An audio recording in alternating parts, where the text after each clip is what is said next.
So it's day 39 of whatever we're calling this thing. The Trump administration, I guess, is the appropriate diplomatic term, although respectful terms seem to be, I don't know, strange right now. But I don't want to be negative. I don't want to be negative today. I want to be someone who's complaining, who's outraged, who's disgusted, even though, like, pretty sure all of you saw the JD Vance, like, whatever that was, with President Zelensky, who literally has been fighting to save his country, and, Vance has been fighting to bulk buy mascara or whatever he's been doing. Sorry, that was petty, but whatever he's been doing. But as I said, not trying to be negative. Thank you to everybody who participated in the don't buy anything for 24 hours to prove that we have some control over something, including the economy, which is a very good reminder. So I think that's good. So, like, let's be positive and let's talk about things that we are doing that can be done, that are being done, that are tangible, material, direct. Right? You can continue to tell people in Congress, no, don't do this. You can continue to do that by calling them, showing up at their offices in DC, showing up at their offices in district offices, demanding that they record your complaint and respond and validate to create the record, the volume. You can continue to demonstrate. We can continue to organize. We can continue to learn how to work together in concerted ways, right? Again, so very good reminder today that everyone decided I individually can stop purchasing. We can also organize in other ways that are more proactive, right? And so that's great. This is a good reminder. One of the things that I'd like to, again, offer for the sake of the 10 people that watch these videos all the way through is the following thing. When was the last time that you imagined a good anything, right? Like, I'm being very serious right now. I have a particular frustration around the fact that, like, all of these things that are happening are somehow being fed by this, like, scarcity mindset, right? This idea that there's not enough for everybody, even though we clearly know that there is. Like, we literally have trillions of dollars, like, $4.5 trillion that they're trying to give to billionaires and wealthy corporations, which means there's $4.5 trillion. $4.5 trillion is what you need to not only solve all the problems, but to move us forward in a more positive direction. But we're not spending that money in that way. And somehow, even though we know that money exists, because it's been counted, because the billionaires counted out what they want and they've decided what their cut is going to be, we still have a scarcity mindset.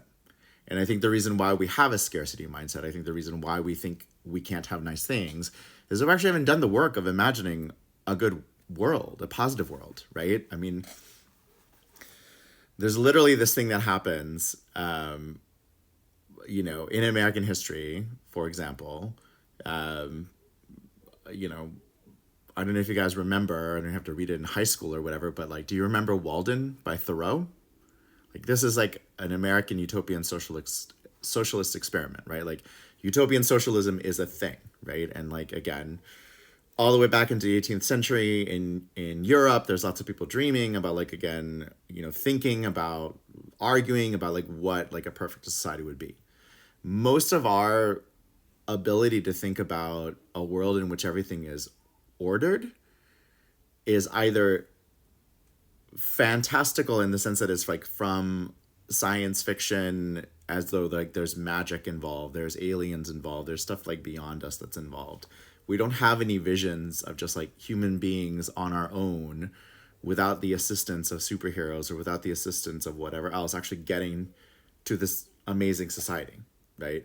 We have lots of critiques. We have lots of dystopian visions, right? We have this thing where, like, we've had endless barrage of zombie, right? Like, stuff, right? So, like, again, The Last of Us, there was, like, The Walking Dead, the Fear of the Walking Dead, and then, like, whatever the pre and post Walking Dead. Like, there's all of these things where we're trying to have conversations about what kind of society that we want to live in, right? First of all, we're saying we want a society. We're not saying we want to be out here on our own. Like literally, like zombies have taken over the world. They're eating everyone and everything, right? And you see people choosing societies, right? This is our way of trying to have a conversation about the kind of society that we think that we need when we're in trouble, right? So you can either choose to be,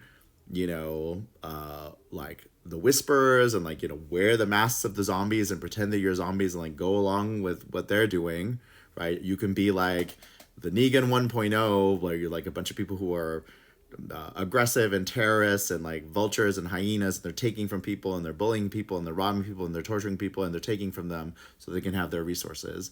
Or you can have like, the sort of Rick and Maggie version where like you have like a decent society and people are working together and everybody works the farm and everybody watches the wall and the kids get to go to school and like you figure out how to get running water and electricity, right? These are the choices. These are the choices. And we are making these choices every single day. Whether we actually think that we're making them or we're not making them. These are actually choices that we're making. What we're not doing, again, is imagining a world beyond that. What is the world post-Trump? The last time we went through this, right, we voted for Joe Biden because he was the anti-Trump. He was the anti-Trump. He was never going to legislate by tweet. He was never going to like flood us with hundreds of executive orders.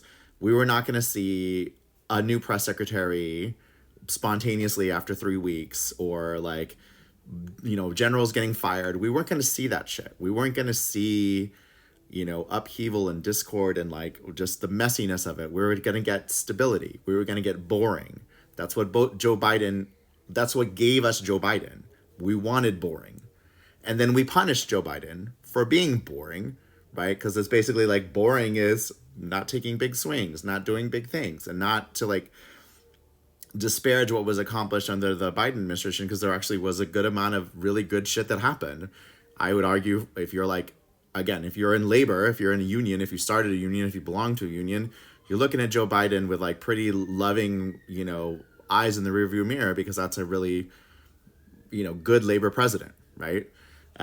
If you're somebody who basically was living in a house that was 100 years old and had never been weatherized, you look at that IRA, and that sweet, sweet IRA was actually the first time you thought you could actually like get your house to be weatherized and protect it, and like upgrade it and give you a home, keep you in your home after like being essentially made cold and sick by your home that's like was built 100 years ago, right? There are lots of things that like good policies and good whatever, but it comes from this place of like, it seemed very status quo. Even though there were things that were moving in positive directions, the vibes were status quo vibes. The vibes were boring vibes. The vibes were eh. And so when things started to get tough, when things started to get a little bit upended, we had a very negative, strong, visceral reaction. Like, what the hell is going on here, right? But like, the guy was chosen for being the anti-Trump, was chosen for being super boring and super stable and all that shit. And then we got Kamala Harris, who like was not able to be her own person because she's like living under the shadow of this boring person carrying the weight of the status quo. Throughout this whole thing, none of what we have done is imagine a better future, right? So again, I go back to this question. Have you taken the time? Do you have the ability anymore to imagine what it's like to live in a fully functional community in which all of the problems that we face are solved?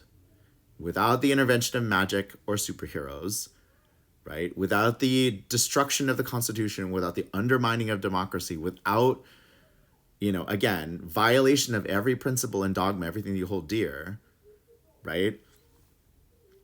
Right after World War II, B.F. Skinner wrote Walden 2, right? Like within years of the end of that war.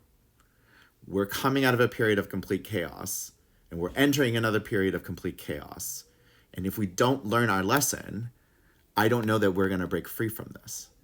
What we have to do is imagine the world that we want and understand that that world is possible, again, because there's $4.5 trillion sitting there that's about to go to Elon Musk and the other billionaires that could be going into the world that we want, need, and deserve.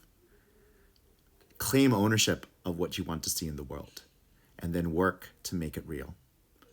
And it will happen.